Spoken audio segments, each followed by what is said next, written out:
Everybody, and welcome back to another episode of Flock's Nest Sports Podcast. As always, I am one of your hosts, Dallas Reppin 52 of the Baltimore Ravens, Ray Lewis. As always, I'm the other half, Brendan Rippin 54, Bobby Wagner of the Seattle Seahawks.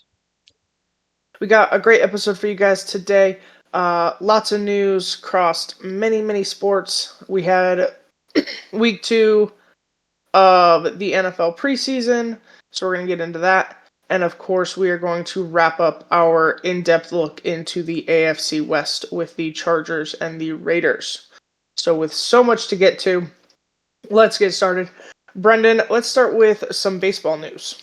Yeah, so obviously, said to all y'all, I would be following the Seattle Mariners. Gave you a little update last week that they went 9-1 in their last 10. Well, they then turned it around and are playing like shit. So they've now lost like 5 of their last 6, I think. So not great, but they are on a road trip, so that sometimes will happen. They've hit a little bit of a cold streak. It'll probably be all right, but it hasn't been fun to watch. Hasn't been great. And then the other little bit of baseball news is I actually went to a baseball game this week. I went to a Colorado Rockies game. They were going up against the Los Angeles Dodgers. And in this game, Shohei Ohtani pitched. So that was pretty cool. Only pitched, I believe, 5 innings before he was taken out. The Rockies got the win 8-3. Shohei did leave the game early with an unfortunate injury. Happened on a comeback. He was pitching. Ball was hit back to him. Hit him, I think, in the shin. Probably isn't going to be a major injury, just something that kind of hurt in the moment. And at that point, the Dodgers were already losing like 6 or 5-0. So why put him back out there to potentially get hurt worse type thing? So yeah, pretty cool, pretty fun. Always love going to sporting events, even though the Rockies aren't very good. They did at least win, which was kind of nice, but still fun. The Dodgers are also on a cold streak, so yeah, still fun. But that's it for baseball. Nice. Well, glad you had a good time. Baseball is much better in person. Much better. Yeah. So, all right. Well, then let's kick it to basketball. I believe we had some basketball news. We did. So we talked about this earlier about the Portland Trailblazers potentially being sold this offseason or in the near future. So it has been reported that there is a agreement to buy the Portland Trailblazers. The Carolina Hurricanes owner Tom Dundon has agreed to buy them from the Paul Allen estate for a valuation of over $4 billion. This has not been officially made yet. It is just an agreement. The league still has to sign off on it. There are some other things that need to happen. But the agreement is in place. So obviously there's that. I have seen a report, I don't know how valid it is, that they are going to remain in Portland, that the person purchasing the team is going to keep them in Portland rather than move them. Not really sure how true that is. Again, just kind of saw this report.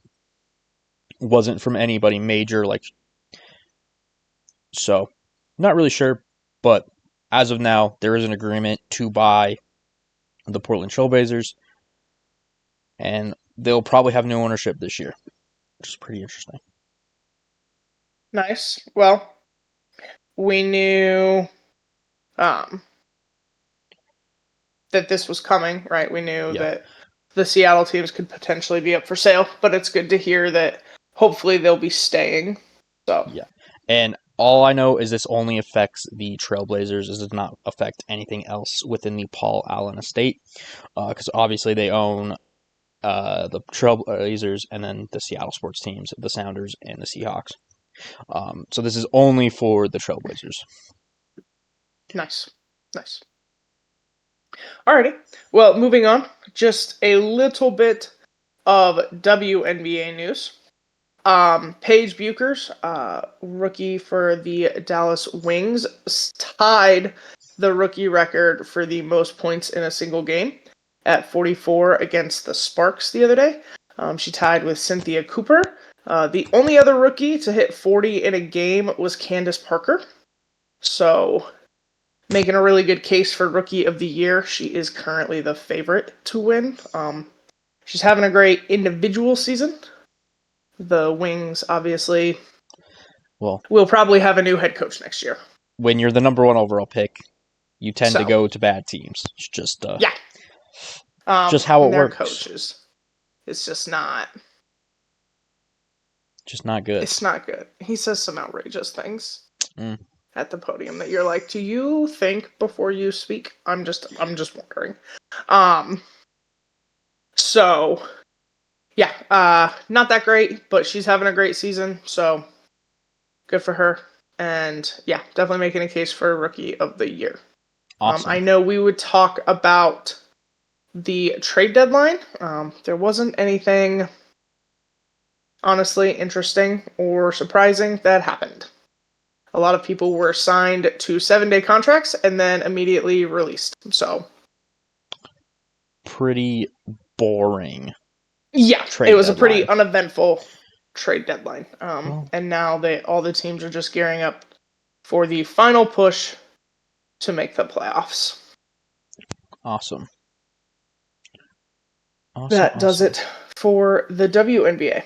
Cool. So, as much fun as all of these other sports are, obviously we got to get to the most important one, which is Football. or most important adjacent college football. Yeah. Well, college football obviously is starting this weekend. We have some pretty big matchups we'll get into. First of which that I'm going to probably be spending the most time on, paying the most attention to, is Ohio State versus Texas to kick off the season. This game should be incredible. It is number 1 versus number 3 on the AP poll. Should be an electric game. Really looking forward to it. And obviously, with game starting, really hope to be able to catch some. Should be really fun. I'm going to quickly run through the AP top 10 just because I find it interesting to look at the projections to start the season versus mid-season and then at the end of the season, just to see how teams change throughout the season, see who we expected to be good and were, who we expected to be good and just kind of shit the bed, and anywhere in between. So we'll kick it off. Obviously, at number 1 is Texas with Arch Manning as their new starting quarterback. I do find it interesting that they are projecting Texas number 1, considering we haven't seen Arch Manning start a full season or really very many games, period. This is a real projection. Obviously, it is Arch Manning. He has the name behind it. And I would not be surprised if he's great. But there are still questions of we just haven't seen him play. So it is interesting that they have Texas this high, considering that. Number 2 is Penn State. Penn State's pretty similar to the team they were last year. They did bring in some other people. They did have a couple people drafted, but overall, same quarterback, same backfield. Their defense is obviously going to be consistently good. That team as a whole is still similar to last year, so they're at number 2 just for that continuity, and they were a good team last year. At number 3, we have Ohio State, obviously the reigning national champions.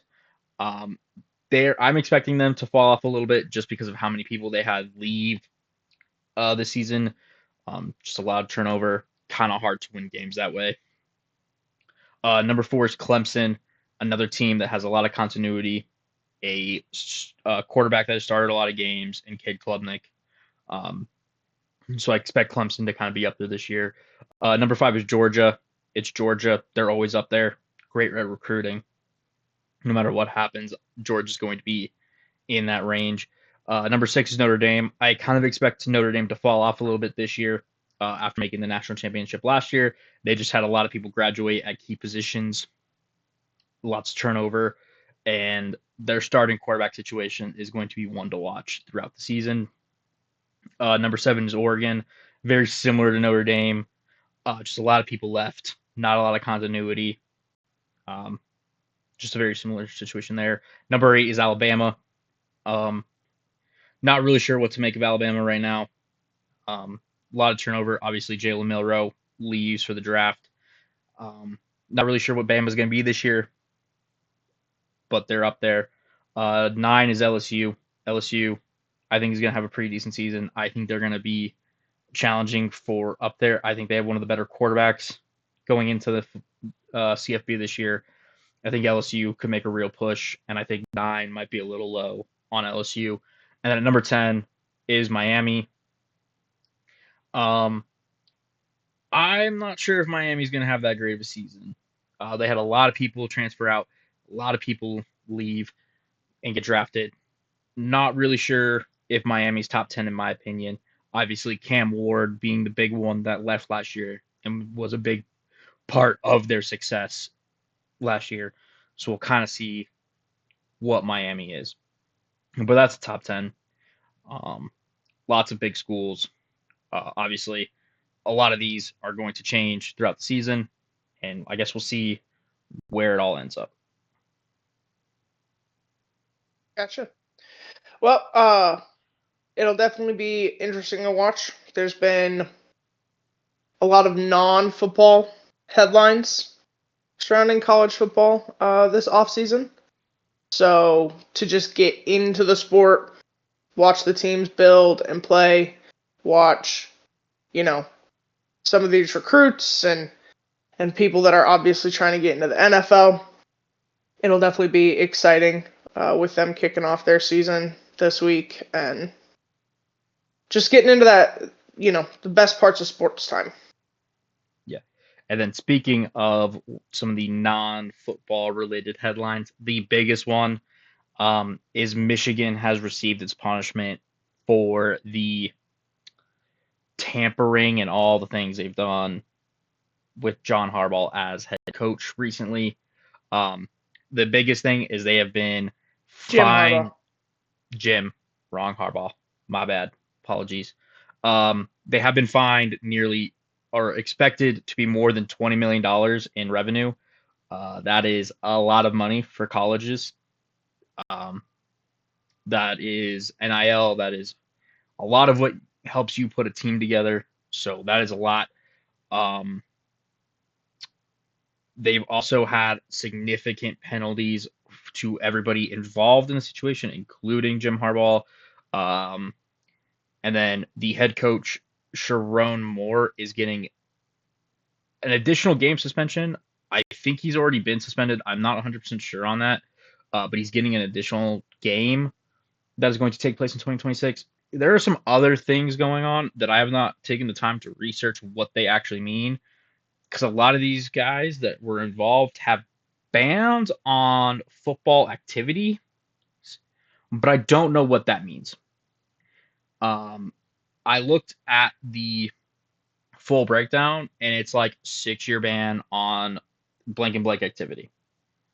I have no idea what it means. I'll do more research next week and bring you what all of that actually means to hopefully kind of help.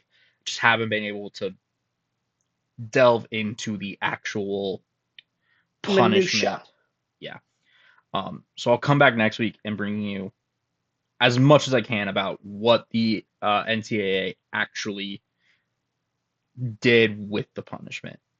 It was a little weird. Didn't make a ton of sense when I was first looking into it. That's why I want to spend a little more time trying to figure out what they actually mean. Fair enough. Alrighty. Well, nice.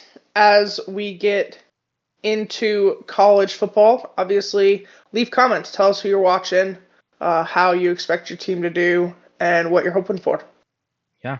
We will now move into the NFL that had its preseason week 2 last week. So obviously we're going to talk breaking news, Ravens, Seahawks, and continue the breakdown of the AFC West. Yeah. So Brendan, what's just going on in the NFL as a whole? A lot of quarterback news. Yeah, we'll start with the two big quarterback newses. The Colts have made their decision as to who their starting quarterback is going to be. They've named Daniel Jones over Anthony Richardson. So Daniel Jones will start the season as the Colts' quarterback. This comes as very little surprise to a lot of people. Daniel Jones had a much better camp than Anthony Richardson. And truthfully, I think Daniel Jones is just a better quarterback right now than Anthony Richardson. Yeah. Like, not to, you know, kind of shit on him, because I feel like we have in the past. Anthony Richardson needs a lot of help with the technical. I think he needs development. The things that he does really well can't be shown in camp a whole lot. Like, camp is really about seeing the fundamentals, seeing the scripted plays, Being accurate, being on time, yeah, being within an offense. yeah. Whereas Anthony Richardson is much better at the off-ball, scramble, kind Improvise. of improvised play, and that's not what camp shows you. So I'm not surprised that Anthony Richardson took the lead and took it early. And then I think the game against the Ravens with the blown coverage, missed play, and getting hurt again, which has been a big problem for him in his career up to this point, was just kind of the nail in the coffin. Yes. I hope that he takes this time to just learn, sit back, develop. Unfortunately, I'm not sure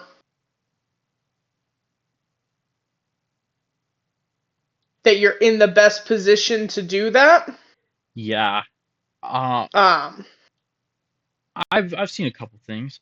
If I'm a couple teams in the league right now, I may get a couple phone calls. yeah, Because at the end of the day, Anthony Richardson does have a ton of athleticism and is still talented, just hasn't played enough football, hasn't developed into what he could be. And if I'm a team, like currently, my favorite landing spot for him would be the Rams. I think that would be a great spot. So there are definitely other teams that should be picking up the phone, but that is currently what I think might be happening as well. I'm not entirely sure he's going to remain with the Colts. That would not surprise me. I think that's an awkward locker room situation. I know I apologize for listeners, especially Colts fans. I don't know his name. I know a player did a locker interview the other day and commented on the inconsistencies they've had at quarterback. I believe he was an O lineman. And Anthony Richardson's kind of back and forth. It can make an uncomfortable situation, not because nobody would be an adult about it or wouldn't try. It just happens that way. So I don't necessarily expect him to stay. I think teams, I like the Rams, but teams that have high success with quarterback development are your best landing spots. Rams, Niners, Chargers. Not sure if the Chargers would, just because Herbert isn't that old. I'm sure they wouldn't. I just mean, like, that's the teams he should be looking at. Yeah, that's where he should be looking. I think the teams that are going to be looking are the ones with older quarterbacks that want a backup or want somebody maybe to one that eventually you take can over. develop and take over. With Stafford's back injury, he did return to practice this week, but he's definitely getting older. Yes. And then the other quarterback news is the Browns have named their starting quarterback. They're going with Joe Flacco once again. Zero surprise. He's the only healthy quarterback they have. It's crazy. With Pickett being hurt, with Dylan Gabriel having the injury to start camp, now coming back for this last game, then Shador getting hurt. prior to their last game. It's a shit show. We knew kind of Flacco was going to start anyway. That was always the plan, I think, in Cleveland. Um, Now it's just going to be interesting to see who wins the backup spot there in Cleveland, Yeah. whether it's Shador or Dylan Gabriel, and then who was the odd man out. Because Or do they? I think keep the big question four. is how many do they keep? I think they keep at least three. I don't think I they think they keep keep at four. least three. I don't think I they keep four. I don't know. I I don't know. And that's the question is do they keep the fourth? Do they release the fourth? And then who's the odd man out? The Browns are going to be one of the more interesting teams to watch in this last week of preseason, just because of the complete unknown in the not back half of the QB room, but the middle of the QB room. Yeah. And with literally everybody hurt, In some capacity. it's going to be interesting. Yeah, so we'll see. We'll continue in the NFL, but we'll talk about a quick contract extension. The Buffalo Bills have agreed an extension with their running back James Cook. It is a 4-year, $48 million extension with $30 million guaranteed. Kind of a hefty price for a decent, not great running back. Is And the an best way aging one. I can put it. Like He's still like young-ish. It's not like Derrick Henry. I don't know that I think he's going to go another 4 years. I'm going to be perfectly honest with you. He's had some injury issues. Running backs wear more quickly. The question I'm is, just does he not sure have? you got 4 years. We thought the same thing about Saquon, and here he is still. So Yeah, yeah, right. And Derrick Henry. But James Cook is not them. you're Like, right, but like there's still. not everybody can do that.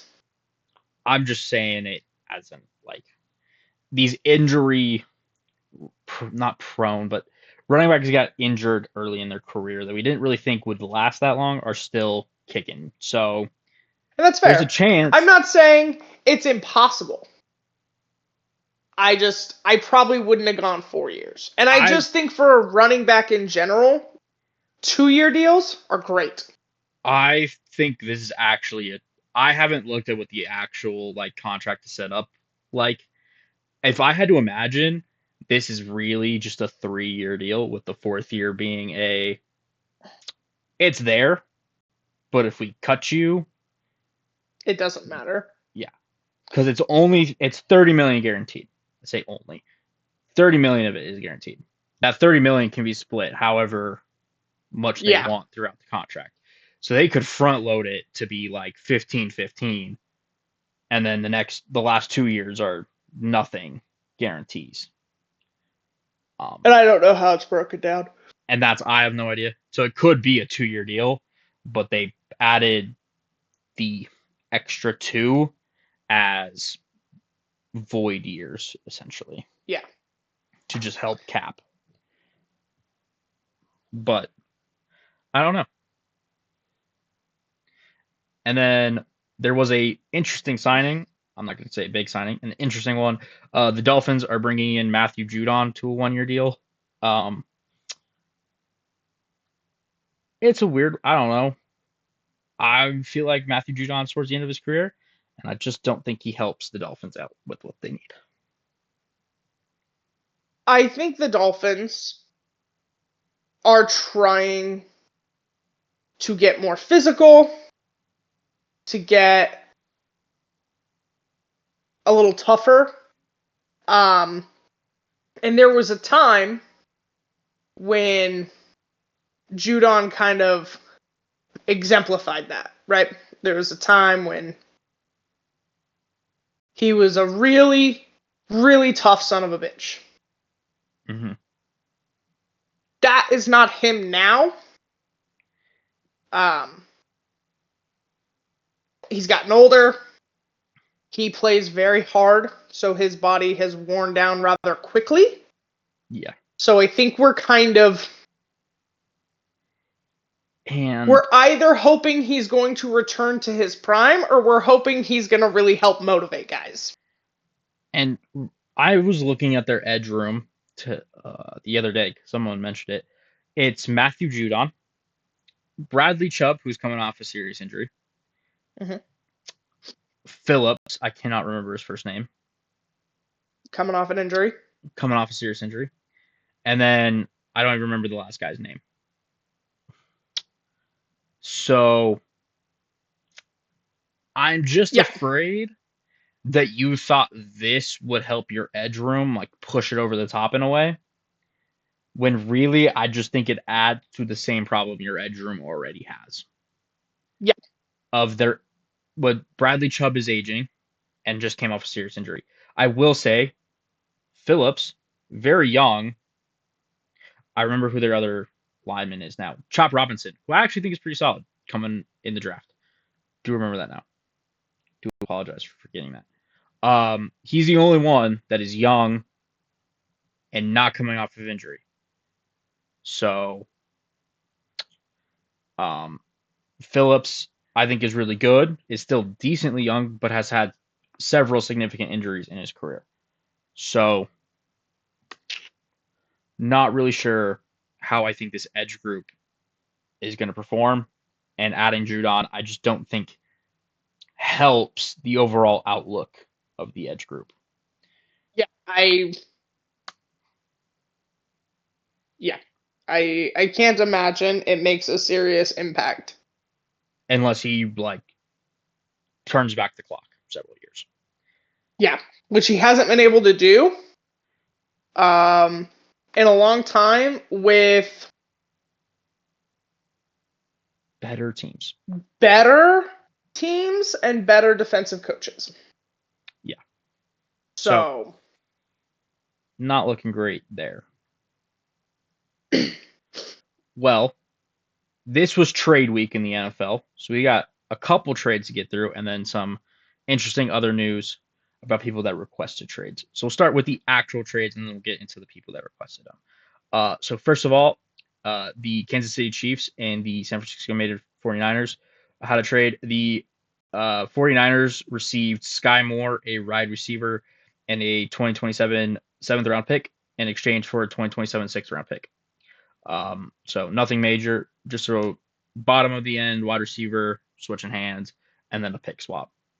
Nothing major there. The New Orleans Saints acquired Devon Vele from the Denver Broncos in exchange for a 2026 fourth and a 2027 seventh. I don't really think the Saints should be trading any picks ever. And especially for a 28-year-old in his second year in the NFL. Yeah. Your goal should be getting younger. You didn't do that. So, not really sure what the Saints are doing, but they made the trade. The New York Jets acquire Harrison Phillip, defensive tackle, and a 2027 7th round pick from the Minnesota Vikings in exchange for 2026 and a 2027 6th round picks. So, New York needed to bolster their D-line. That's always been a problem with the Jets. So I think they're doing that, and I think Harrison Phillips is a pretty solid addition. So that's pretty good for them. The New York Jets made another trade for another defensive tackle. They bring in Jawan Briggs and a 2026 7th in exchange for a 2025 6th. Again, the Jets needed to help that defensive line out. After Quinnen Williams, there was nobody that I trusted in the interior defensive line. So they definitely targeted that. So I think that really does help them. And then I feel like when good defensive minds make defensive decisions, you tend to have a little more trust in it. And Aaron Glenn is a great defensive mind. And knew what he needed and when. Yeah. And he waited. It's not like he just came in and started adding a bunch of pieces. He waited to see what this team was, what it could be, and what he needed, and then And went I from will there. and I will say he added known pieces. Like Harrison Phillips been in the league forever, really solid nose tackle. Not someone that's gonna fill a stat sheet, but is just solid. And then Jawan Briggs is another one. Just a solid player. Like not gonna fill stat, but like just solid. So like the moves there. Next we have the New Orleans Saints acquire Luke Fortner, a center, in exchange for Kalen Saunders, a defensive tackle. 1-for-1 trades are kind of weird. That just kind of means neither player was going to make the roster, and now they just get a fresh start. We'll kind of see what happens with those two players in their respective new homes, but nothing major there. And then the last trade is the Philadelphia Eagles acquired John Michie, a wide receiver, and a 2026 sixth round pick in exchange for Harrison Bryant and a 2026 fifth round pick. From Houston, and then Houston requires a 2026 the Harrison Bryant and the fifth round pick. Um, Houston needed a tight end after one of their tight ends had a season-ending injury this preseason. So they feel that they had plenty of wide receivers to spare. So this trade just kind of made sense. The Eagles have top end wide receivers, but don't have any middle wide receivers to kind of fill out that wide receiver room. So that helps them. And then obviously the Texans needed a tight end after one of theirs went down with serious injury. So yeah, this trade just made a ton of sense for both teams. See real no problem with it there. That was the last official trade. We'll talk about some more interesting things. The Cincinnati Bengals, obviously, Trey Hendrickson requested trade. The Bengals have announced that they are listening to offers for Trey Hendrickson. Their asking price is an impact player, a first, and another pick. I don't think they're going to get that from anybody, but I guess we'll see if someone's desperate enough for um, pass rush help. You know who should do that? Dolphins. The Dolphins need picks, unfortunately. Like, So, you wanted to get more physical at the edge room. but yeah, I'm just saying. I don't disagree, but the Dolphins, I don't think, have the facilities to actually pull that off. So yeah, they're listening. I truly don't think he's going to get traded anytime soon because I don't think anybody's going to offer them what they're looking for. Um, Not at this point. Now, don't get me wrong. They've come way down from their original asking. but he hasn't practiced at all during training camp. He hasn't, been on the field. Yeah. So, and then it's not just, right, everything the Bengals want for him.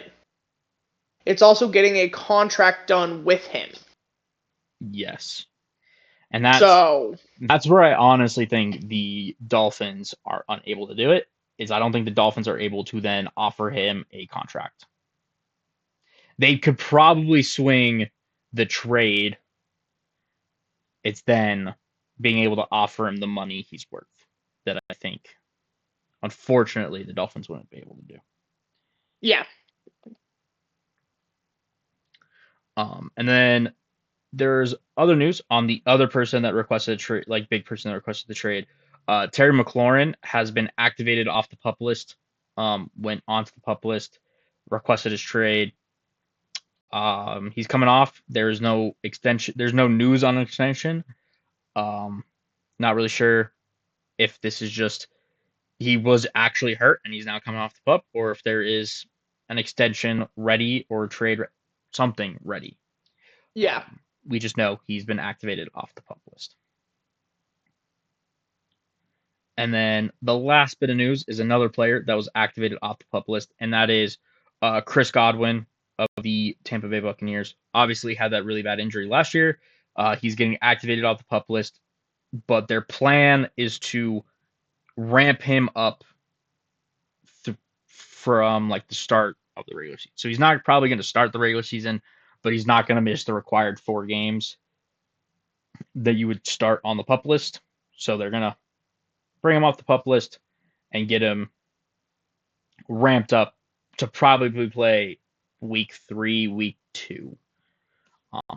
I don't see the reason they would bring him off the pup list if he was going to miss 4 games. Yeah. I would have just left him on it. I guess the reason is so that he could actually practice, but I'm not really sure about that. I don't know. That's where that is. So it's good to hear that he's coming back. Hopefully he can be healthy for the majority of the season.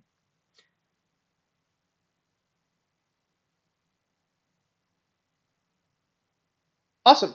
Well, then that does it for breaking news. So I think we will get into our individual teams.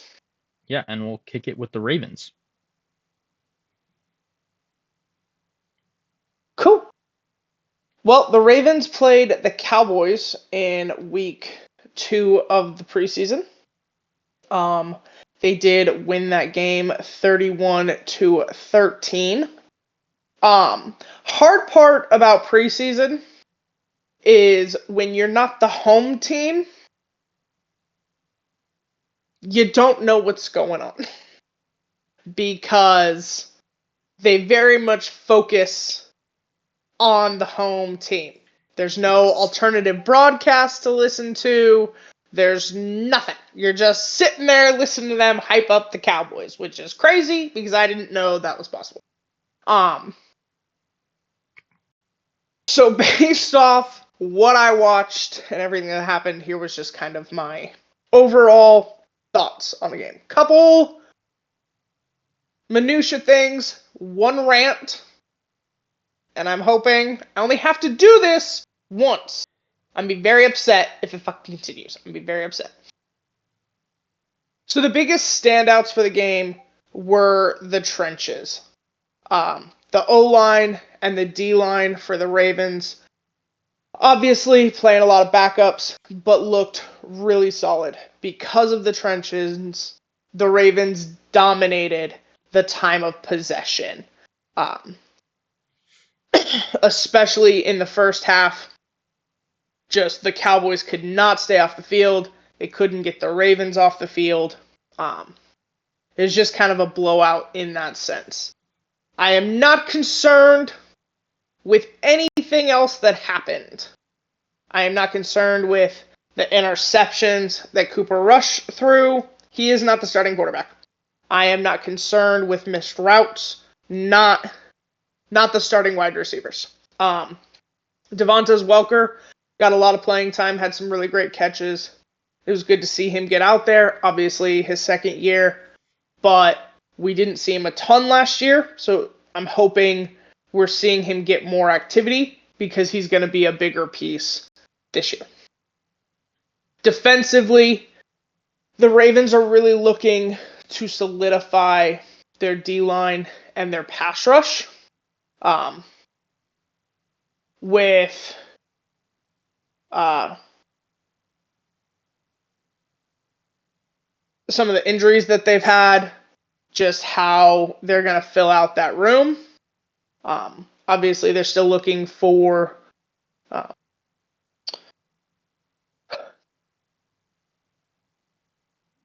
Roquan's running mate and a really complimentary pass rusher alongside Kyle Van Noy.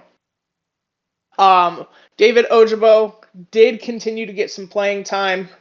I think he's a situation where he was probably, he was on the bubble of making the team. I think some injuries have elevated his status. Another player that I think that applies to is Charlie Kolar. He is the third tight end in the room, behind obviously Mark and Isaiah. Kohler has put a lot of work into his physique, which was very clear this game. He did have some playing time. I initially thought he would see some playing time this preseason because he was potentially a trade piece. Obviously, his contract is up this year. I don't know that the Ravens feel compelled to keep 3 paid tight ends in that room. I do expect and I do hope that both Andrew and Likely get new contracts. I didn't think Kohler would get one. With his kind of reformed physique, he was getting playing time. I thought it was kind of a get him out there, let him get some film out there for other teams. With Likely hurt, that may wait until kind of the trade deadline. We'll see what happens there. Obviously, a big storyline continues to be the kicking situation in Baltimore. Loop went 5 of 6, his longest being 52. He did have a missed one, but you kick 6 times in a game, that's quite a bit. You start to get a little tired. You start to kind of veer to the right and the left and things like that. But he is improving. We are seeing the consistency out of him. What I would really like, though, here's the rant, y'all. Stop fucking comparing him to Justin Tucker. Stop it. Every time he takes the field, I don't need to hear it. This is the guy. This is the guy that's going to replace Justin Tucker. This is the guy to replace the guy. Like, shut up. We get it, right? Like, we know. He might not ever be the greatest kicker of all time, but if he goes his entire career without ever being accused of assault, I think he's won. Like, let's just move on. Let the kid figure out his own path. Let the kid put his own work in. Let him build his own legacy and his own career, and just shut the f up about it. Like, we know we got it. If you're confused, if you watch the Ravens play this year and you go, that's a different dude, just Google it. Google's free. It's crazy. We don't have to keep talking about it. That's not fair to Loop. That's not fair to the Ravens. I'm going to be honest with you. I'm not convinced it's fair to Tucker. That's probably irrelevant. But move on. Every time. Every kickoff, every field goal, every extra point, we had to hear about it. Stop it. Stop it. I expect to hear it once in their season opener, right? Yeah. Because, like, maybe you don't watch preseason. So you go, hey, new kicker, Tyler Loop. As we know, replacing Justin Tucker, their longtime kicker. One of the best. We got it. We're moving on. Let it go. The rest of us have. Okay. Anyway. This week we did also get some roster insights into what the Ravens are hoping to get down to in terms of final numbers. The big one we got was they want to keep 9 offensive linemen. We know that Stanley, Voorhees, Linderbaum, Falele, and Rosengarten are probably your starting 5. So it's who are your other 4? I would bet Ben Cleveland makes the spot. I think Corey Bullock made a good case. Linderbaum does have kind of a history of back issues, so I would expect them to keep a center just for Linderbaum to be able to take rest days during practice, things like that. Carson Vincent, the rookie 5th-round pick, I probably expect him to get a spot. Joseph Noteboom probably. It's who comes in at number 9. I'm not sure. I'm not surprised they want to keep 9 at Stanley's age. Linderbaum and Voorhees kind of injury problems, things like that. So And then at running back, they want to keep 4. I was a little surprised at that number, actually. Seems a little low for the Ravens. But obviously, we know Derrick Henry, Justice Hill, and Keaton Mitchell. Rasheen Ali has gotten an extensive amount of playing time in these preseason games. So I kind of expect him to take that 4th spot. Or there's someone they like better and they really want to shop Ali. But that's a lot of playing time for someone you don't expect to keep. Fair. And then finally, injury update news. We're going to start with what I find to be the most important is Isaiah Likely.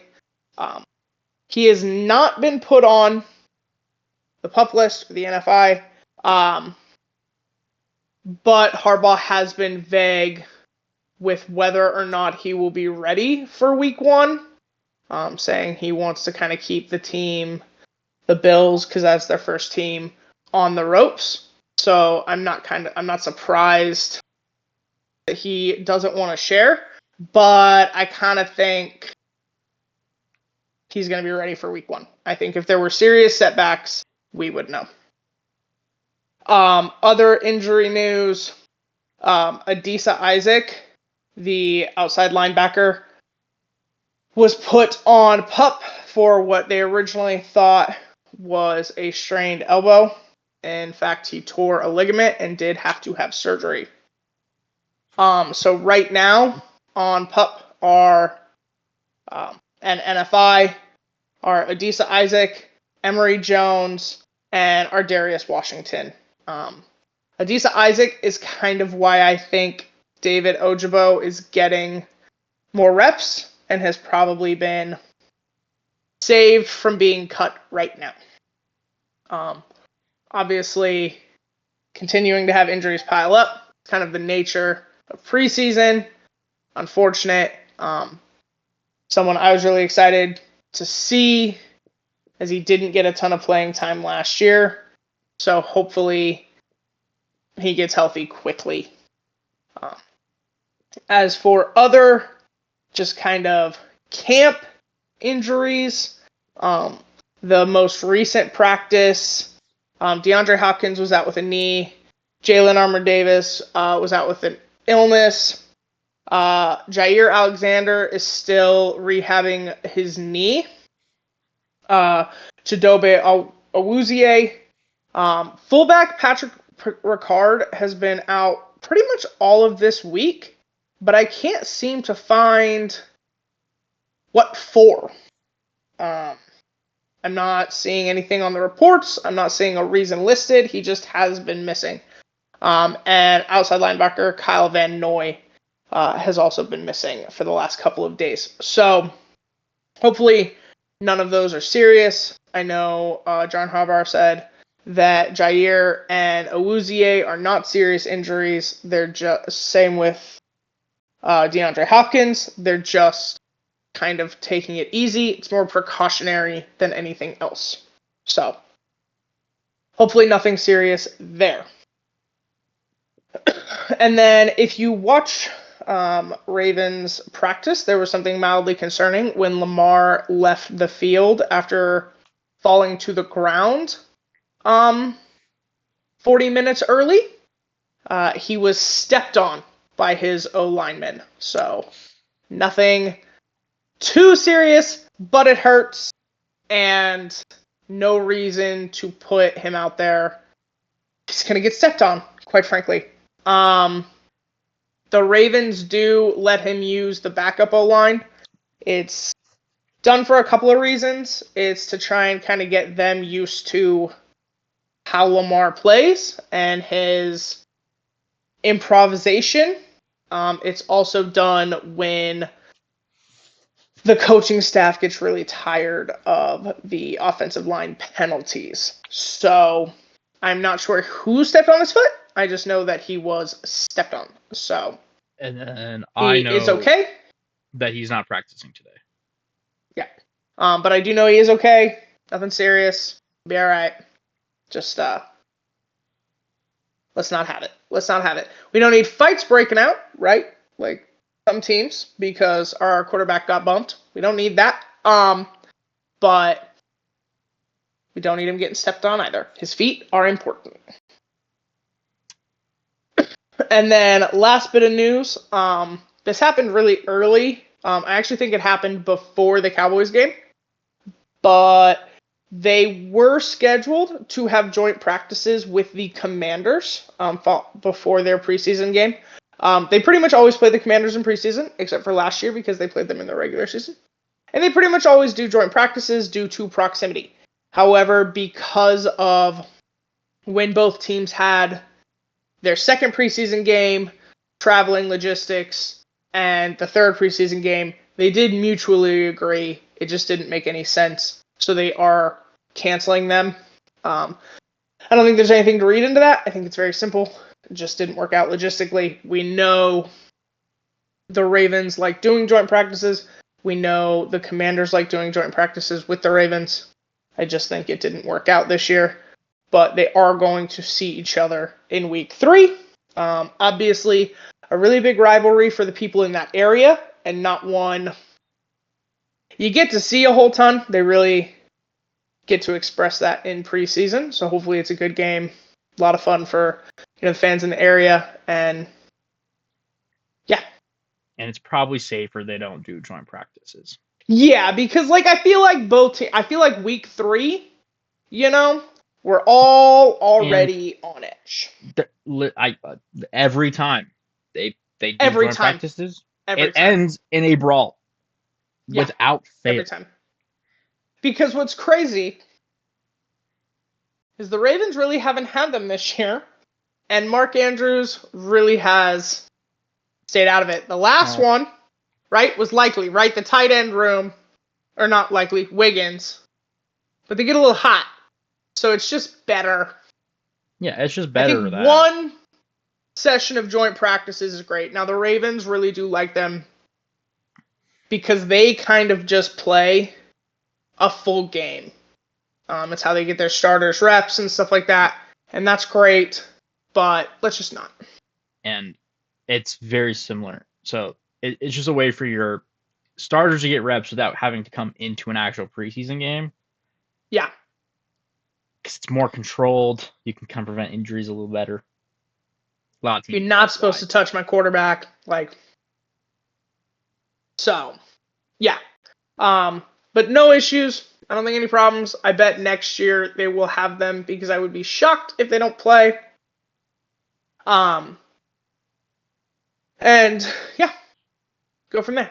But that does it for Ravens news. A lot of information, a lot of just kind of boring minutia stuff. But as we get into week 3 and we get down to final cuts, these are the things to be paying attention to. Oh, sorry. Final note. Coming down to cuts. I do believe that Ruben Lowry made a good case for making the team. The Ravens are kind of historical for at least keeping one undrafted free agent, and I kind of think he's at the top of the list as their DB room has gotten a little thin, and he did have a really great interception against the Cowboys. So currently, for the most likely undrafted free agent to make the team, I am going Ruben Lowry. We'll see how week 3 goes. Maybe I changed my mind, but right now, he was kind of the standout against the Cowboys. I feel like there's always one that the Ravens end up keeping. They have kept one for the last 20 years. That's impressive. I thought or Seattle, at least one. I thought Seattle was pretty good with UDFAs. I don't think they quite have that. Yeah. Going for them. So, he's currently the top of my list to probably make the team. I had options elsewhere, but the DB room has gotten very thin. Fair enough. So we will move on to the Seahawks then. Yeah. So the Seahawks in week 2 of the preseason faced the Kansas City Chiefs. The Seahawks did play their starters this week. The Chiefs did not, for the most part. Patrick Mahomes didn't see the field. Travis Kelce didn't see the field. I don't think Chris Jones saw the field. I didn't see him out there. I might have missed it. I don't really know. But for the most part, the Chiefs didn't play their starters. The Seahawks did. So we'll just kick it straight off. The Seahawks get the win, 33-16. Pretty good game for the Seahawks. Love to see it. Always love beating the Chiefs, even if it's preseason. Just still makes me smile. Starting off with the standouts, we're just gonna blanket the starting offense as a whole. They played one drive. The starting offense did, and they went straight down the field and scored a touchdown. So really thought they stood out. Sam Darnold went 4 for 4, only 36 yards, a lot of dump down passes, a lot of easy throws, nothing downfield really. But that's fine because he made the throws he needed to. He made the right reads. He didn't put the ball in danger. He went 4 for 4 in his one drive. I don't think you could ask for much more. Charbonnet in his one drive had 5 touches for 45 yards and a touchdown. He looked fantastic. That offensive line looked good to start.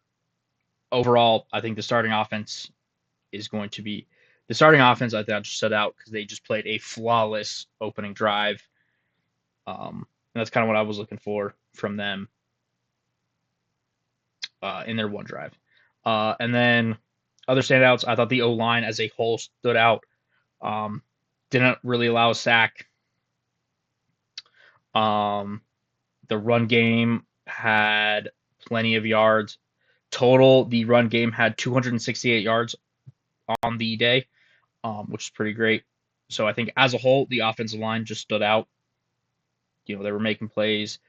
I didn't see sacks. I didn't see running backs getting hit behind the line very often. It looked like a great push. Some of the holes the running backs had to run through were pretty insane. Like the one for the touchdown, Charbonnet could have walked into the end zone untouched. That's how well blocked it was. Really love to see that. And then moving on, I thought Jake Bobo had the most individually standout game of anybody. Had, I think, 3 catches for 2 touchdowns. One of them on a screen, made some people miss, fought his way to the end zone. That was nice. And then a really good contested catch in the end zone. You just can't get rid of him. Jake Bobo is just inevitable. You just can't. I don't know what it is.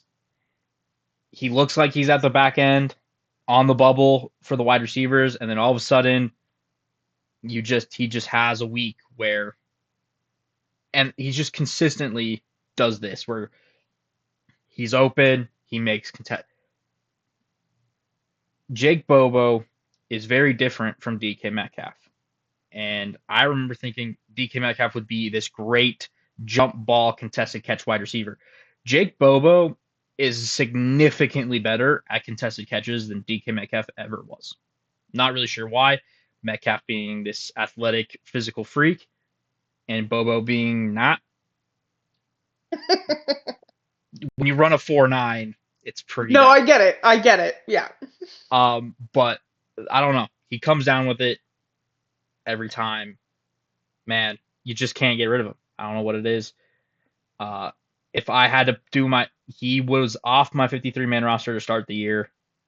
He's right back on it at this point. That's not just because of this game. That is because of what he's done in camp. That is because of what McDonald has said about him. For McDonald to say that you're an integral part of the identity of this team, which is what he said when asked, you're going to be on the roster.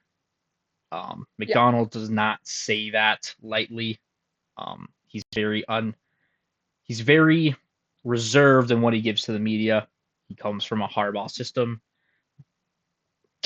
That is what it is. But when he says that, it means something. Bobo, I think, is making this roster, and it's just inevitable because every time I think this is the year, this is where the Cinderella story ends, he's just there. So love to see it. We love Bobo. We want more Bobo. Hopefully this year we get some. Well, Last and on it's the off, interesting now with Fant gone. yeah, he doesn't play the tight end, but he plays more like a tight end than a receiver at He times. plays more like a tight end because he's big. He's big. He blocks well. Yeah, and man, again, I don't know what it is. You put the ball up in his vicinity, and there could be a DB draped all over him. He's probably coming down with it. He's shown multiple times. He's a great contested catch guy. So he does play more like a tight end than receiver sometimes. So it is kind of nice there. And then the last standout, I thought the QBs all stood out. No interceptions, no turnovers. They all were making good reads. Obviously, Drew Lock, 2 touchdown passes. Um, Darnold, 4 for 4 in his limited, in his one drive. Milrow, still young, went 3 for 5. Wasn't asked to throw the ball a whole ton. At that point, the Seahawks already had the lead. They were running the ball well. He wasn't asked to do a whole ton, so I'm fine with that. I still thought he looked under control. Again, no turnovers is always great there. And then defensively standouts, Brandon Peely, the defensive tackle, I thought stood out. Was making plays, made the play on the safety, which was his big play for the day. But he was standing out anyway. Was getting good pass rush, was getting good run stops. Just looked good. Next is Julian Love. He was making plays. He just flies around. Great safety. Obviously going to start. Just was making plays. That defense looks great. The safeties look great because Kobe Bryant was another standout. I thought they were both flying around to the ball. And honestly, that's what I want to see out of my safeties right now. I want to see them just causing havoc back there. And I thought they were both doing it. So I think both starting safeties really stood out. And then the last standout I have is Jaden Ivey. He has been a standout all camp. He's, I think, going to be the UDFA that makes it for the Seahawks this year. Very similar to the Ravens. They do tend to have UDFAs most years, Jake Bobo being another one, Halani being another one I expect to make the roster. These were guys that were UDFAs a couple years back. But I think Ivy is the UDFA this year that will make the roster. I don't see how the Seahawks keep him off of it, considering if they cut him, they're not getting him to the practice squad. And that is something that goes into the decisions on who to cut and who to keep. Is who do you think you can get to the practice squad without being picked up? And I don't think you can get Ivy at this point to the practice squad. He's been making plays. I think had half a sack, but has just been really disruptive in the run game. Has had pressures, just looks really solid on that defensive line. So really good there. Overall, we'll talk about the offense real quick. The offense just looked good. The offense has looked good this whole time. I'm going to talk more about the offense in a second because I'm going to bring up some very specific things I want to talk about with this offense, but it is vastly improved from last year. I'll get into that in a little bit, but I want to get through the whole game first. Defensively, they looked about as expected. I'm going to be honest, like with the starting defensive played, I don't think Leonard Williams played. I don't think DeMarcus Lawrence played, but everybody else did. And they looked as good as expected. In the one drive, they stopped the Chiefs for no points. The Chiefs did move down the field quite a bit. I wasn't that worried about it. Gardner Minshew was playing quarterback a lot of times in the preseason. When you have somebody that has experience in the league, they'll still move the ball. But when it mattered, the Seahawks got to stop on third down and then got to stop on fourth down. So once again, this defense looked about as good as they are. We're flying around making plays. Love to see that. The one concern I had was on special teams. I don't know what it is. The punter and kicker are fine. They both did fine. Michael Dixon looks great. Jason Myers went perfect on the day, 4 for 4 on extra points, and made his one field goal. So that's great. But the returns have not been good. We've been allowing pretty significant returns on us. Jason Myers had to make a touchdown saving tackle. Was a good tackle, to be fair, but I don't love my kicker having to make a tackle, and he had to. If he didn't, it was a touchdown. The Chiefs also got a punt return for a touchdown. It just seems like the special teams as a whole are allowing big returns, and I'm not overly thrilled by that. Um, Obviously, last year was Jay Harbaugh's first year. It was also the first year with the new kickoff, so I was giving him the benefit of the doubt when teams were getting better kickoffs last year because it was just so new. Now that it's happening again this year, I'm a little afraid, a little concerned. Obviously, it is still preseason, so some of the major special teamers aren't necessarily playing, but it still has me a little concerned that we're allowing these kinds of returns in the preseason. So yeah, that was my one concern. I had mentioned that we'd go back to the run game because I wanted to compare it to last year, just to give us a thought of how much different this offense was than last year. At the same time last year, in week 1 of the preseason, the Seahawks played the Chargers. Very similar situation with a new coordinator, first year in Seattle. The Seahawks had 156 yards on the ground. Respectable, pretty decent against the Chargers. This year, in their first preseason game against the Raiders, they had 170. Little more, but pretty similar. In the second preseason game against the Tennessee Titans, who had a better defense last year, and I think played most of their starters in the game.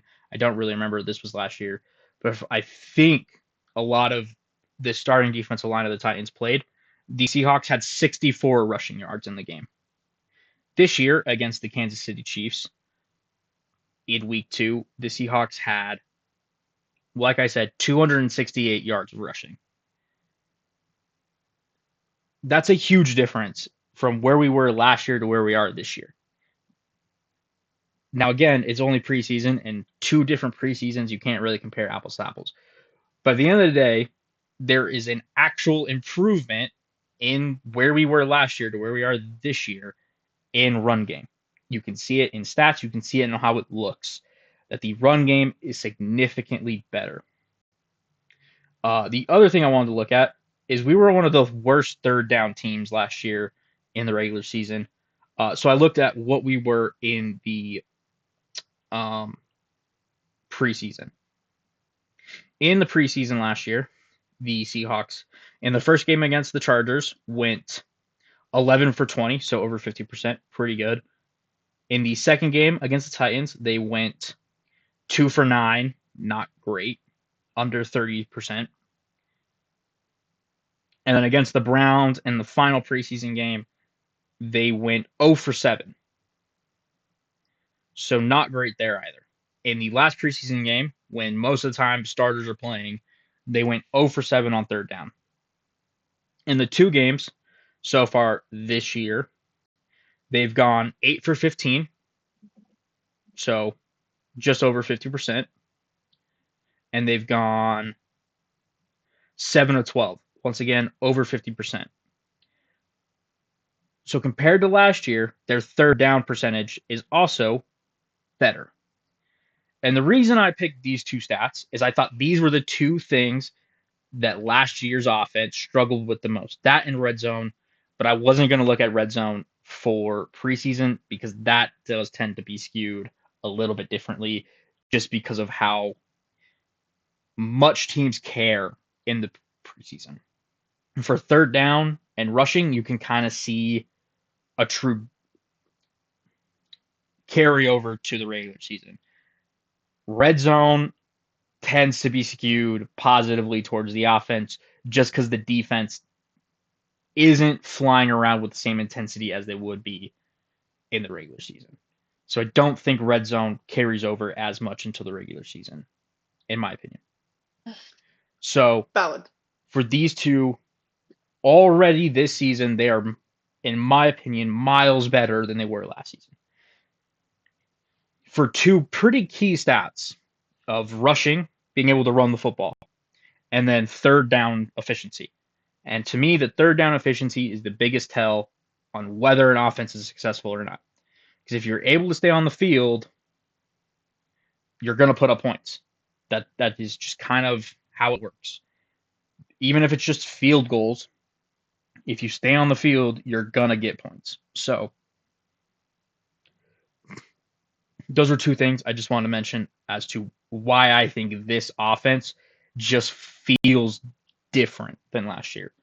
It feels significantly better. I think it's significantly better coached. We're seeing a bigger emphasis on the important things within an offense, and we're not going to see an offense that drops back 50 times a game to throw the football, which is what the Seattle Seahawks did sometimes last year. Truthfully, I think this offense is going to prove some people wrong. Now, obviously, it is preseason. I don't want to get too excited. I want to get too happy with what I'm seeing. But I do truly believe the Seahawks are going to be better than they were last year, purely because I think this offense is going to at least be average rather than below. Obviously, we haven't seen a regular season game yet. I can't say for sure, but I think this offense, as of now, looks better and looks like it's going to be at least average, which is all I can really ask for at the moment. So yeah, that will do it for the game. Just some interesting news. The Seahawks are doing joint practices with the Green Bay Packers before their game on Saturday. The joint practice is actually going on as we speak now. And I do have an interesting little tidbit from practice. We expected the Seahawks to kind of get their starting offensive line settled by this preseason game. Well, in the 11-on-11 scrimmage versus Green Bay, the starting offensive line is as followed. Charles Cross at left tackle. He is back from that finger injury. Kind of expected him to be back for this practice, and then for week one, won't play in the preseason. That was pretty obvious, though. Left guard is Gray Zabel, the first-round pick this year. Everybody knew he was starting at left guard. He looks great. He looks like he's going to be a left guard for a long time for the Seahawks. At center is Jalen Sundell. This, I think, is the biggest surprise on the offensive line. With Oluwatimi coming into camp as a starter, he did get hurt, and Jalen Sundell took advantage of opportunity. He went out there and had some good preseason games, had put out great tape. I don't think Oluwatimi lost the job. I think Jalen Sundell went out there and took it. And you have to respect the guy for going out there and taking advantage of opportunity. I do feel bad for Oluwatimi that it was an injury that lost him his starting spot. But hopefully he goes out there and continues to battle. I obviously think he'll make the roster. I'm not worried about that. But I think Jalen Sundell will be the starting center week one. At right guard, Anthony Bradford looks to be starting there. Beats out Christian Haynes, the third-round pick from last year. Truthfully, I'm not that. Christian Haynes just hasn't looked good. Does not seem like he's going to work out in the NFL. Unfortunate, which is just sometimes the case. I don't think he's physically strong enough to play in the NFL right now. Obviously, that could change, but we'll see. And then right tackle, obviously, Abe Lucas is there, healthy, should be the starting right tackle, assuming health stays the same. So yeah, that's who you're looking at for your starting offensive line. I do think that's going to be who starts week one for the Seattle Seahawks, barring any injuries.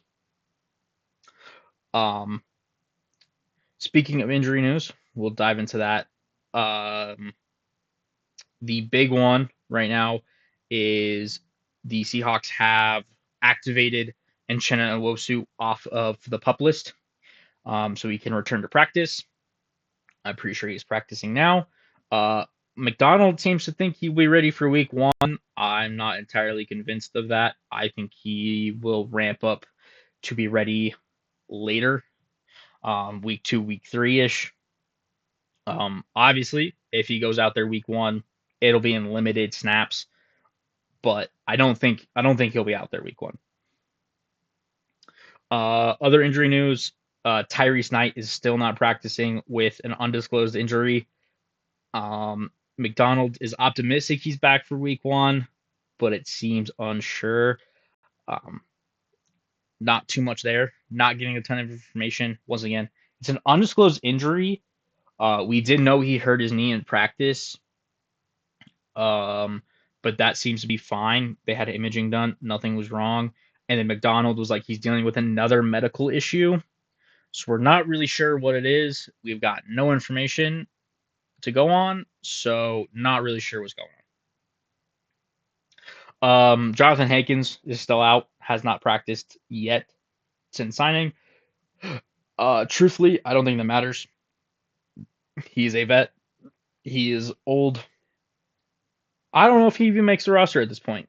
Brandon Peely and Quinton Bohanna, the two that were his backups, have both had really great camps, really great preseasons. And they're both significantly younger, more upside. So I think Jonathan Hankins might be a cut casualty. If he's not on this roster, I would not be surprised. Just with his injury right now. And I think that's really it. Torrey Horton left the game early against the Chiefs with an ankle. Doesn't seem too bad.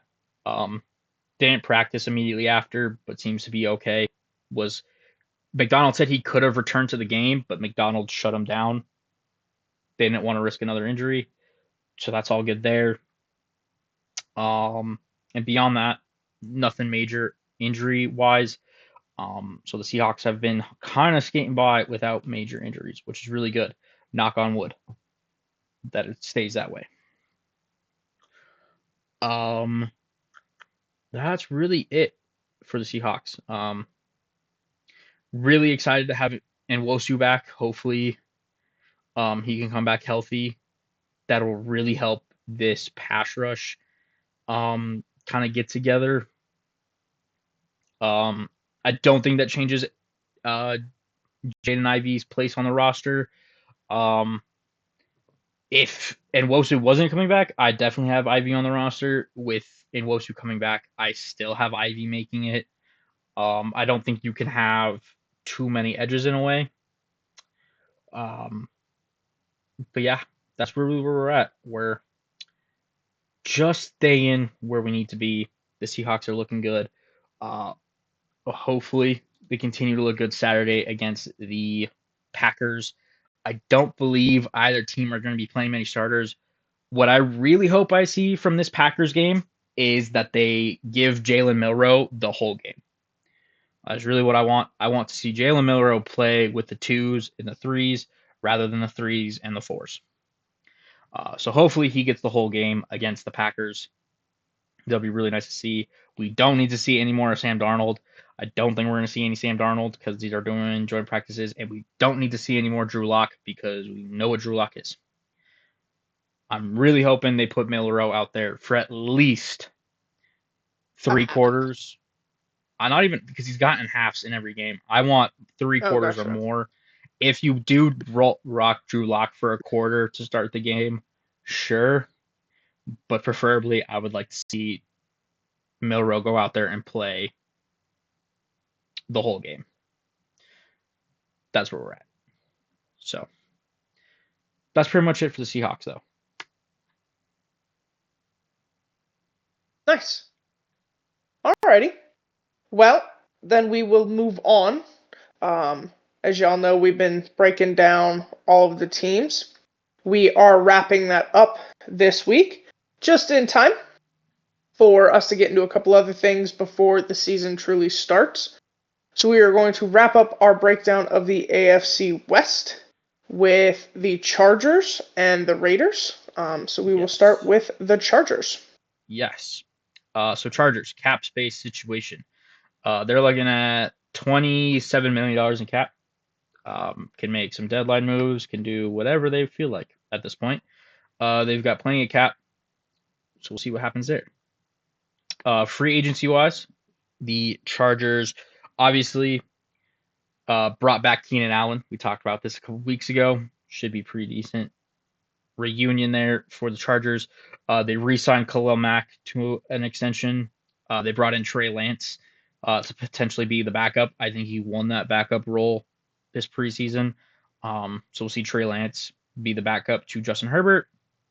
They brought in center Andre James from the Raiders, tight end Tyler Conklin from the Jets, corner Dante Jackson from the Steelers. They obviously re-signed Rashawn Slater. He then did get hurt, so he's done for the season. But he'll be around for a while for them, assuming he can get healthy. They obviously brought in Najee Harris, who is practicing again after that eye injury. So that's good for them. They brought back Bud Dupree to an extension. They brought in right guard Mekhi Becton from the Eagles. They re-signed Tyler Heineke to compete for that backup role. I do think he lost it to Trey Lance. They brought back Denzel Perryman, the linebacker. They brought back Troy Dye, another linebacker. Brought in Naheem Hines, the punt and kick returner / running back. They brought in Benjamin St-Juste, the corner from the Commanders. Pretty solid corner there. And those are the big ones that they brought back.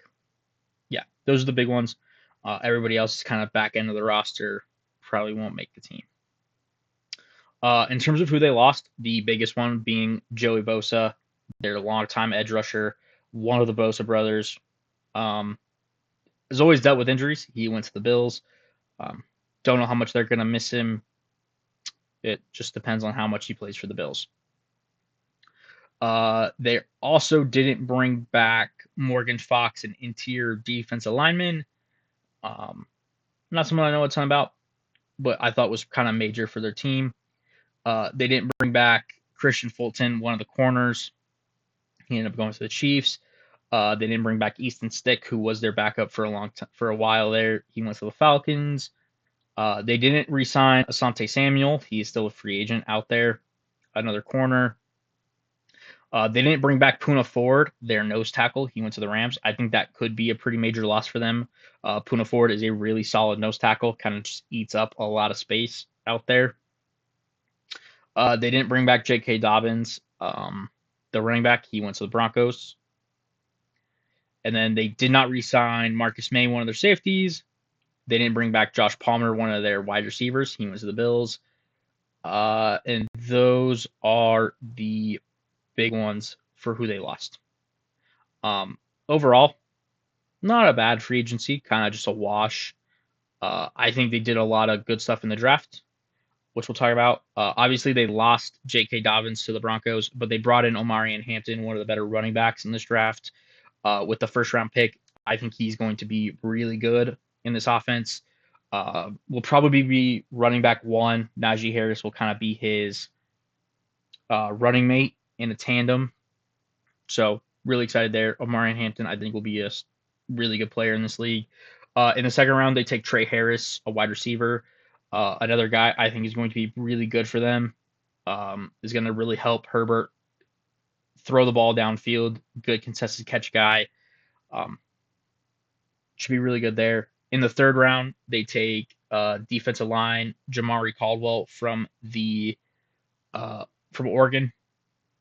Another really good addition. Someone that's going to really help that interior defensive line just kind of get back to being dominant. In the fourth round, they took an edge out of South Carolina, Kyle Kennard. Really love this pick. Kind of coming in to replace Bosa, but I think he can. Again, when Bosa's healthy, he's great, but he's not always healthy. And for the last couple picks in the sixth round, they took a wide receiver, Keandre Lambert-Smith, another guy that has really stood out this preseason. Hopefully he can continue to do that. A tight end out of Syracuse, the offensive line out of Pittsburgh, a safety out of Clemson, and a corner out of Florida. So quite a bit of picks. I love their draft, truthfully. I think they picked up some really great players. Um, Lambert Smith is one of their like sleepers right now that I think will make this team as a wide receiver. Just seems to be making plays this preseason, getting open, doing a lot of great things. And then Omarion Hampton, I think, is going to be a stud running back for a long time in this league. And I can't wait to see him in a Jim Harbaugh system. Yeah.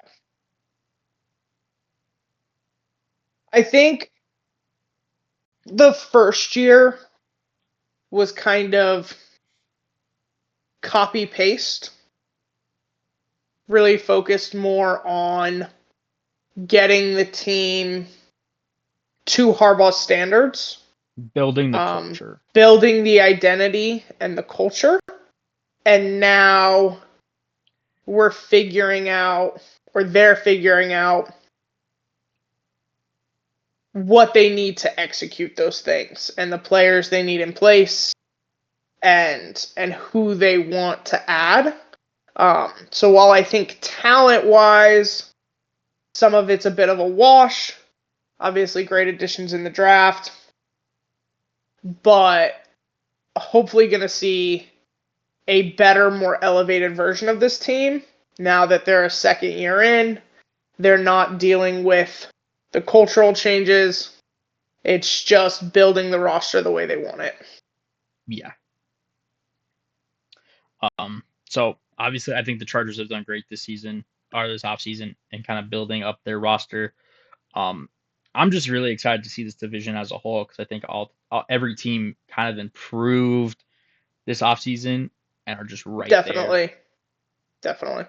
I And then, think it's definitely a way more competitive division than it was even just last year. hell yeah. So obviously, with the Chargers making great changes, interesting to see where their rankings sit and their report card. So we're going to do that really quickly. They were 5th overall this year, which is a massive improvement from 30th last year. So just kind of an overview. Chargers opened a brand new state-of-the-art training facility this year, making them top 5 in a lot of the report card rankings. They improved in almost every category with 6 individual areas. Also, no category below a C this year, where they had 6 last year. Despite positive steps, players identified 2 key issues. Were team travel, including scheduling and plane size, as well as inefficient use of time and schedule throughout the week. I found that one interesting. We're going to kind of circle back to it, though. Because we were doing this, treatment of families was a C. They do provide a daycare and a family room during home games. Players rate post-game family area 6.5 out of 10, and players feel that the team frequently organizes family events, which ranks them 3rd. The most common player request is help for their families to secure parking passes for home games. So, first world problems and all. Looks like their highest grade is training room, training staff, and weight room.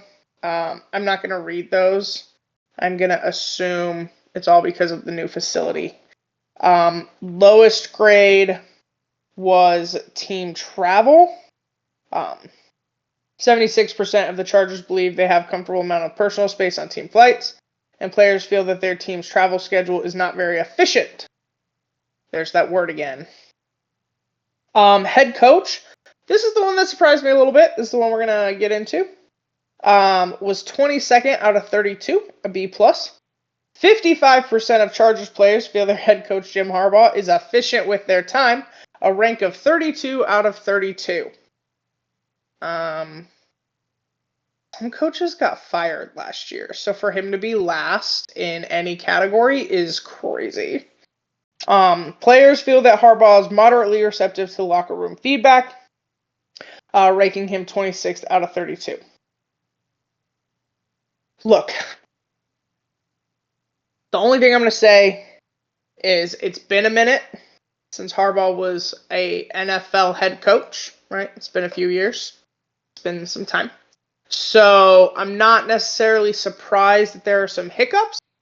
I'm a little surprised we felt compelled to overwhelmingly voice them. That's kind of the thing that when you think about the state this team was in the year before and the years prior, I'm just a little shocked that we felt the need to mention anything. And to be like, well, he's inefficient with our time. Like bro, like maybe let's have perspective. So we'll see kind of how things go this year. But Jim Harbaugh is always really well liked. He's a really high energy kind of guy, and he knows what he's doing. So that have faith that any hiccups he is aware of, and I would assume you'll see improvements. And then ownership, 5th out of 32 with a A. Owner Dean Spanos' average rating for perceived willingness to invest in team facilities is 9.6 out of 10. Pretty hard to argue that when he just built a brand new training facility. Players feel that Spanos significantly contributes to a positive team culture, a rank of 10 out of 32. And players feel that Spanos is extremely committed to building a competitive team rank of 10 out of 32. So, overall positive. Looks like they are making improvements in a lot of areas. It also looks like they take these things pretty seriously. So they are trying to improve for players' kind of amenities and benefit. So we'll see what changes are made. Mm-hmm. And then, as Brendan has alluded to, we're talking improvements, but probably the most improved team, and definitely in the AFC West, was the Raiders. So let's talk about the Raiders. All right, Las Vegas. Obviously went through a lot of changes. Their cap space, though, right now is $35 million. What are we doing? What is with you today? I don't know. It's Jesus. okay. All right. The Raiders obviously went through a lot of changes. They're sitting at $35 million in cap space. Pretty decent. They are a team I've heard a lot in the Trey Hendrickson conversations as someone that would kind of make sense. They do have the cap space to do that. Thought I'd mention that just since they do have the cap space to pull that off. It'd be weird to pay 2 elite pass rushers, though, a lot of money. Yeah, that would be kind of having to face out of the norm. But you do have to go having to face Patrick Mahomes twice a year. Will do that to a franchise. That's fair. So, in terms of the free agency, the Raiders bring in QB Geno Smith in a trade with the Seattle Seahawks. I think that is part of the reason they are one of the most improved teams this year. They bring in a legit starting quarterback, so that will really help. They also re-signed Max Crosby to a huge extension to bring him back. Good to see that. Great edge rusher. They signed Colton Miller to an extension. Another big piece there for that offensive line. They bring in Alex Kappa, the right guard from the Bengals, to help that offensive line. They bring in linebacker Jermaine Pratt from the Bengals to really help that defense in the middle. They bring in Raheem Mostert to kind of be a veteran in that running back room. They bring in Jeremy Chin, a safety. They bring in a Landon Roberts, another linebacker. They bring in Eric Stokes, a corner. They bring in Lakey Fotu, a interior defensive lineman from the Jets. They bring in Ian Thomas, a pretty decent tight end from the Panthers. They bring back Malcolm Kuntz, a pretty decent edge rusher to pair with Crosby. They bring back Clavon Chasen, another pretty deep. Oh wait, no, sorry. They bring back Lonnie Johnson Jr., the safety. To Clavon Chasen in a second, but they bring in another safety, pretty decent there. Beyond that, a bunch of back end of the roster guys that probably won't make the team. Who they lost, the biggest news is Christian Wilkins being released. Still no real information on what happened there. Not gonna speculate on anything, but he was released. Gardner Minshew, their backup, went to the Chiefs. Andre James, one of their centers, went to the Chargers. Marcus Epps, one of their safeties, went to the Patriots. Robert Spillane, their linebacker, went to the Patriots. Their tight end Harrison Bryant originally went to the Eagles and then was traded to the Texans, as we mentioned earlier. John Jenkins, one of their interior defensive linemen, went to the Ravens. They didn't bring back Cody Whitehair, their left guard. They didn't bring back Andrus Peat, the left tackle. Alexander Mason, the running back.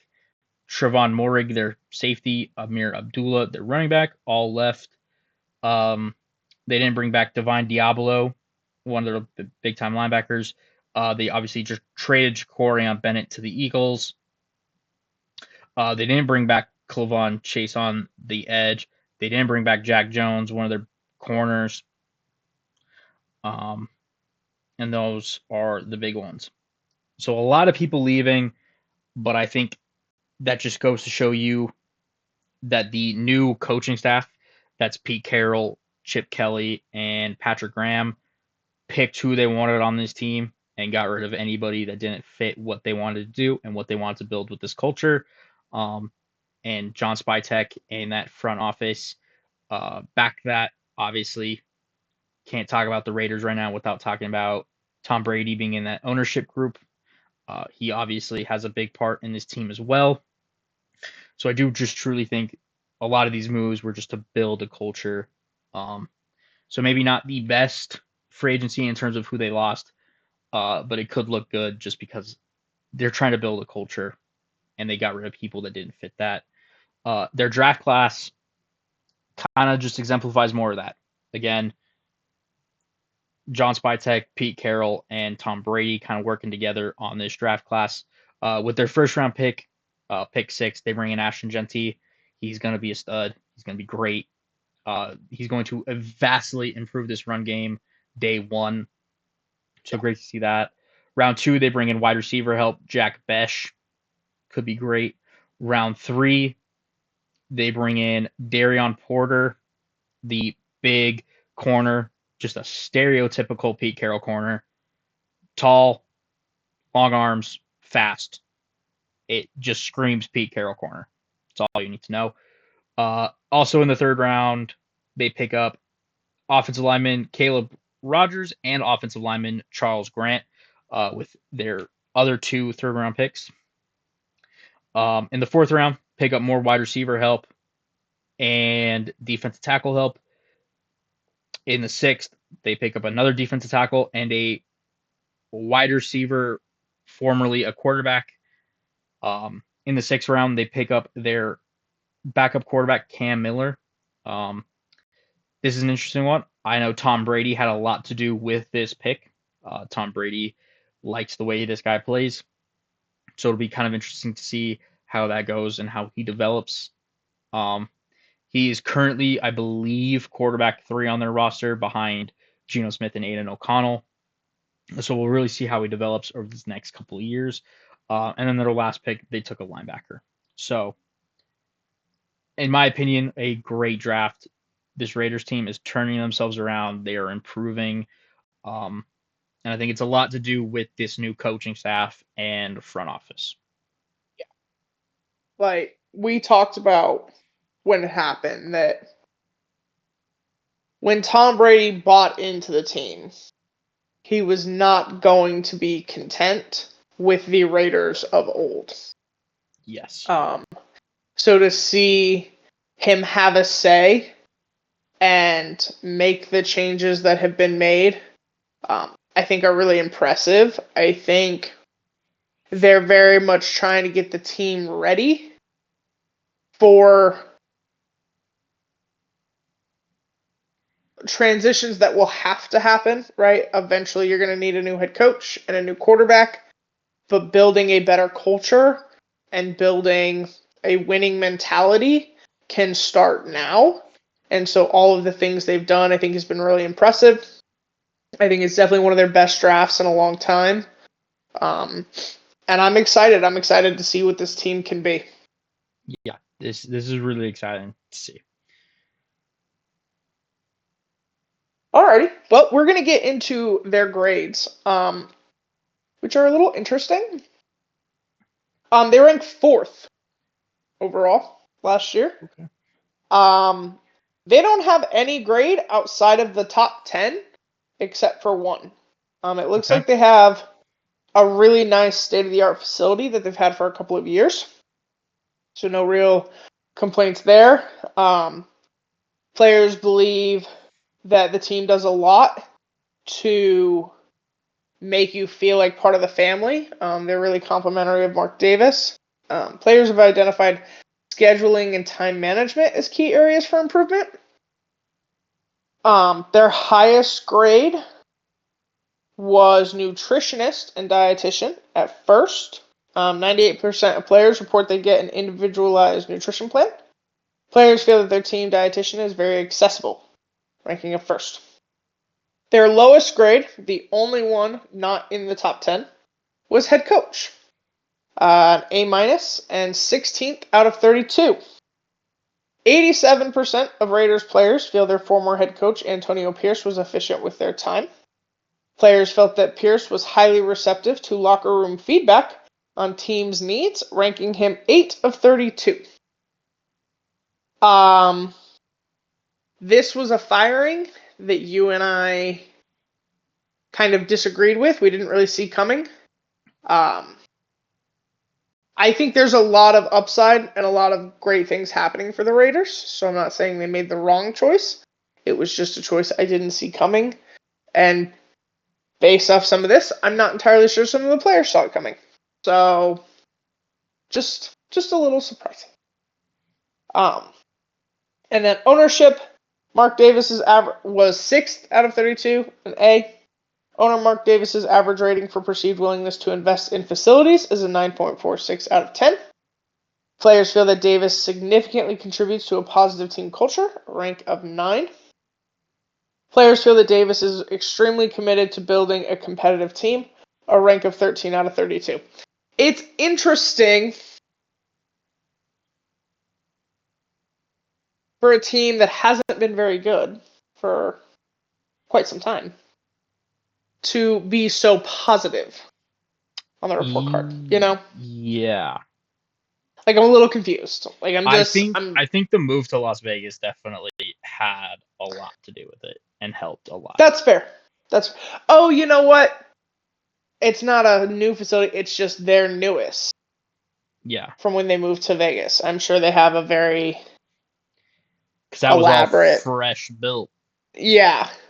And it's not that old because they've only been in Vegas 5 years. I don't think it's that long. So, yeah, I think the move to Las Vegas has definitely helped the overall happiness of 2020. I was right. It is 5 5 years. years.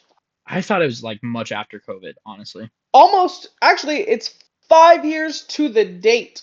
No, I'm off by a month. It's only August. My bad.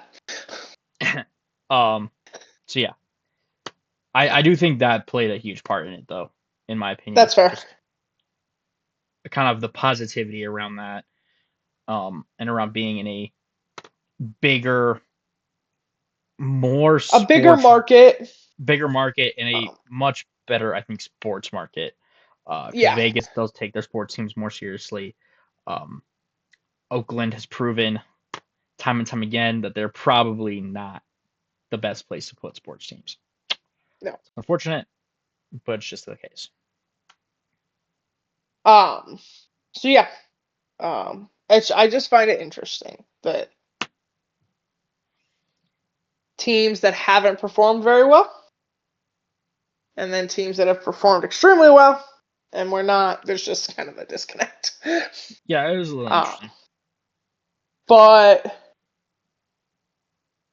I think there's a lot of positive potential and a lot of positive growth from the Raiders. Yeah, I So 100% agree. I think the Raiders could definitely be a pretty sneaky team this year. and it's hard. Like I'm not, I don't know that I expect them or to battle for first, but I think we're definitely seeing this become an extremely competitive division, which it hasn't been in a long time. Yeah, I think top down, I could reasonably see every team make the playoffs in some capacity, in a way. Yeah. Where, like, if you were to tell me tomorrow, hey, the Chiefs win the division and the Raiders made the playoffs as a wild card, I wouldn't be that surprised. No. You could also tell me 3 of the 4 teams made the playoffs, and I would definitely not be surprised. So it's just a very interesting situation. And for people that just love football the way you and I do, the more competitive it is, the better it is. Like I don't want, like, just because they're not my team doesn't mean I want them to be terrible. Yeah, and like the AFC West has never, like, the AFC West just always feels like the division that never has the competitiveness that some others do. Like they always have the team at the top and then everybody else. And we're finally starting to see that team at the top isn't pulling away. Like the gap is getting smaller. So really exciting to see. Should be a really fun division to watch this year.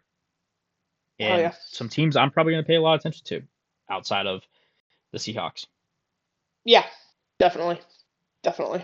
I think they're, I have little team or other teams that I'm looking at for various reasons, but I think as a division, they're the only division outside of my own that I'm very interested in.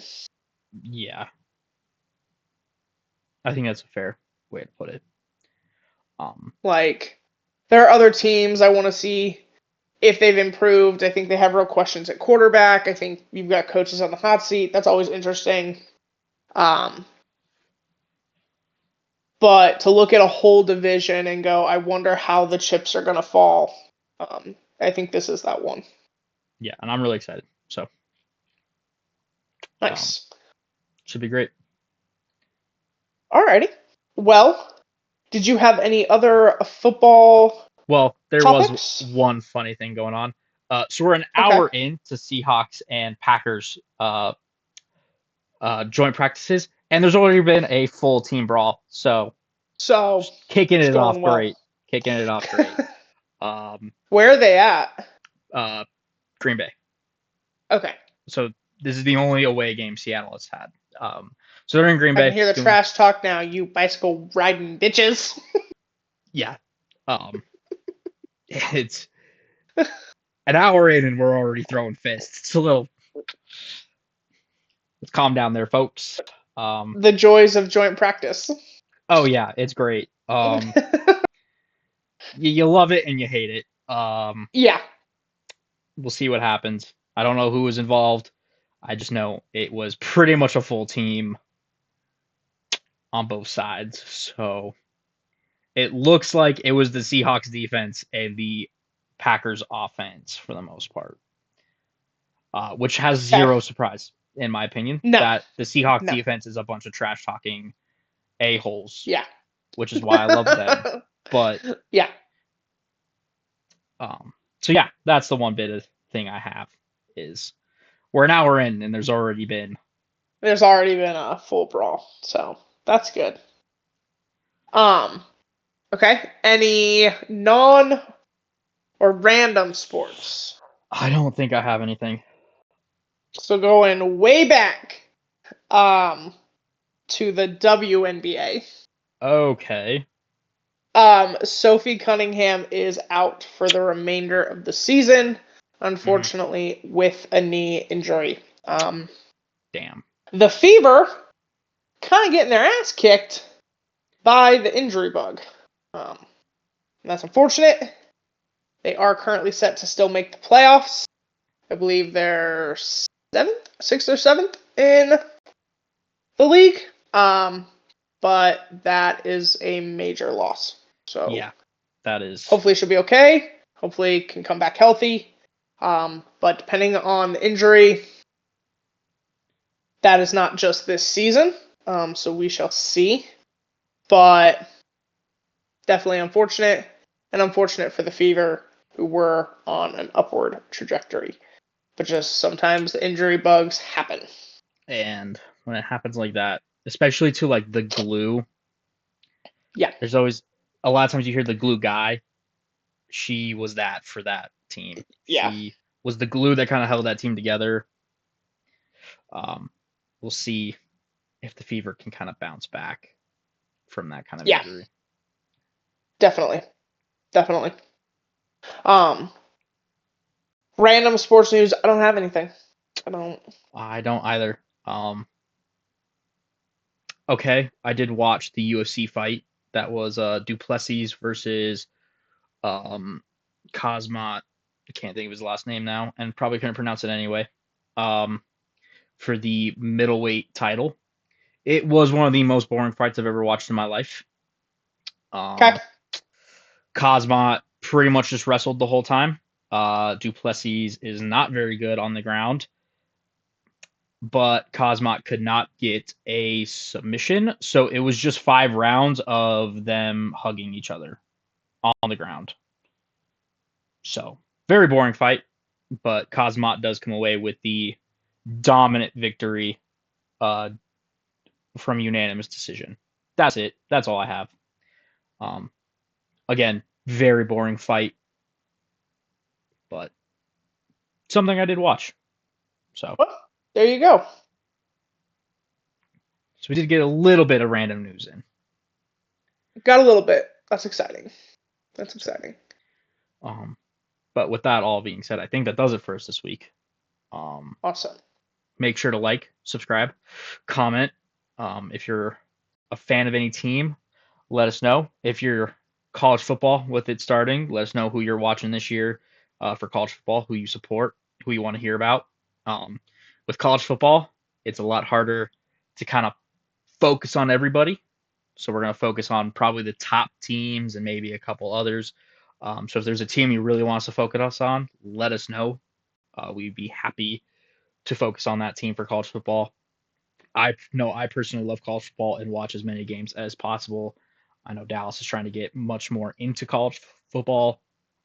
So you have two different opinions on it, two different perspectives. So seriously, let us know. But that all being said, thank y'all for joining us. I've been Brendan. And I've been Dallas. Thank you.